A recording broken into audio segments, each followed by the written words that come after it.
Beach FM, locals talking to locals. But on the telephone line, waiting urgently for us to contact him, is Michael Scott. Good morning, Michael. Good morning, Nigel. Earthquake didn't affect you too much?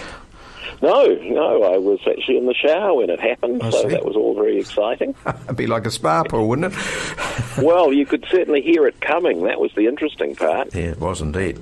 All right. A rumbling roar before the ground moved. Yeah, that's right. I don't think I've felt a strong one up here in Lindale since I've been working here. I've had a few, but not that strong. However, we're all okay by the sounds of it. But, Michael, we're just going to have a little chat about negative interest rates. What news have you got on that? Because that's quite a serious one for people, and we don't realise it's not too far away. Well, you see, the OCR currently, as managed by the Reserve Bank, is at 0.25, a historic low, and they've said that it will remain there for 12 months. But there has been discussion with the ongoing qualitative easing, or actually just printing money, that at some stage the wholesale rate might well drop into a negative figure. And of course people think, gosh, does that mean we're going to have to pay the bank to hold our money? And the answer is probably not. The people who would have to pay would be the banks themselves, who are required to have deposits with the Reserve Bank. Overnight funds and the like, they might well be paying something. But banks usually claiming 2.5% on top of their borrowing rate, so that if they're giving you 1.5% to 2%, then mortgages are going to be around the 4.5%. So I don't think people need to be particularly worried in terms of negative rates for their own borrowings. It's the banks themselves that might have the issue. Right. And I just see this morning they said the Reserve Bank wants trading banks to be ready to handle a negative official cash rate by December this year. They want to prepare themselves like the Y2K moment. So that's good advice. So it looks like, as you were saying, not for a wee while, December might be when they have to relook at it. And of course, it's a huge step to take. It's not going to affect, I don't think, you and I with our deposits, because, of course, banks need to have our money, and if we're going to keep it in a jam jar under the bench because they're charging us, that's actually not good for the banks themselves.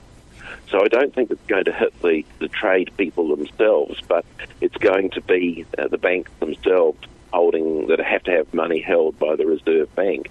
But it just shows where our quite strong economy has gone due to the lockdown and the damage that no trading has done to our economy. Of course, over in the UK, they actually have to pay the banks to keep their money, don't they? Or they were a little while ago. I'm not quite sure where they are at the moment.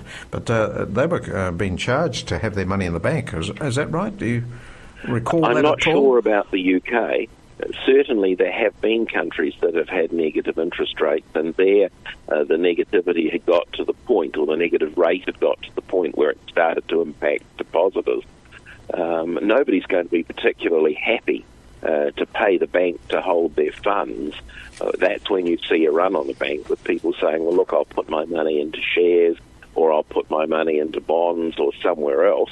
And, of course, banks need money for liquidity purposes. They certainly do.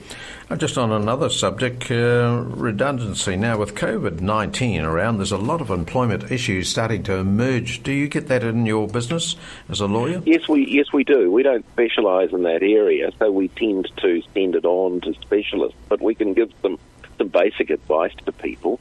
The one that I've heard the most of is people who've not been receiving the full wage subsidy. Yes. The employer's been paying them at 80%, and then using the balance of their wage subsidy to subsidise other people's wages. Now, you could do that for the first 2 days of the wage subsidy, but then the rules changed on the 27th of March, which said that you have to pay the full wage subsidy to the people who you've claimed it for. And, of course, the wage subsidy is still in place till about the 12th of June, Nigel. So if you've claimed it, you have to be paying it. That's right, and you have to justify claiming it too, don't you? Well, there will be people who get checked, and if they have claimed it wrongly, they'll have to pay it back. I think that for the vast majority of people who claimed it, it did exactly what it was supposed to do. Right. It kept staff paid. Yes. And of course, leave and pay entitlements, as I say, you've got advice or people who are specialists in this field through your office to help us out.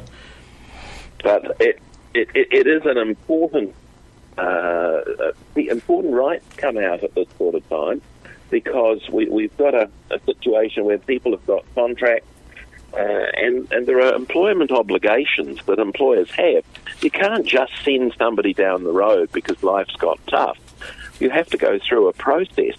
And if you make somebody redundant but the job still remains and you just employ someone else, you're going to have a big problem as an employer. Michael, anybody wants advice on that, get hold of you up there and have a little chat in Waikanae especially, or from anybody out of the district, have a chat with you. You've got the right people to help us through this situation. Look, we're very happy to help, because it seems to me that if you can get some dialogue going between employers and employees early about what things might look like in the next couple of months, that's going to save everybody a lot of heartache. And of course, we've got a new wage subsidy coming. Yeah, you've got to have 50% loss, haven't you, to claim that one now, as it was 30%. You've got to have a 50% turnover loss. Loss, yeah, that's right. So lots of rules and regulations. Get familiar with them, I would suggest, Michael. I think it's going to be really useful for employers to get their accountants to have a look at where they were last year and where they are this year, and whether they are at that 50% threshold. Certainly the wage subsidy was a very useful way of shortening what are ever-lengthening dole queues, and keeping people employed is far better for the economy. Absolutely. Michael, thanks very much. We're a bit short of time today, but we'll have a chat next Monday if we can, please. Always good to be on Beach FM. Michael Scott. 106.3 Beach FM.